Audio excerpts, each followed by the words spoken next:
श्रियकान्ताय कल्याणनिधये निधयेतिनाम् श्रीवेङ्कटनिवासाय श्रीनिवासाय मङ्गलम् लक्ष्मी सविभ्रमालोकसुभ्रूविभ्रमचक्षुषे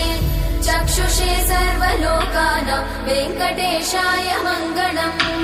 श्रीवेङ्कटाद्रिशृङ्गाग्रमङ्गलाभरणाङ्गये मङ्गलानां निवासाय श्रीनिवासाय मङ्गलम्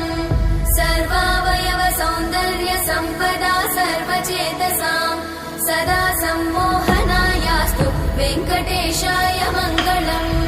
नित्याय निरवध्याय सत्यानन्दचिदात्मने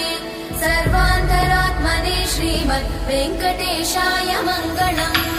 स्वतः सर्वविदे सर्वशक्तये सर्वशेषिने सुलभाय सुशीलाय वेङ्कटेशाय मङ्गलम्।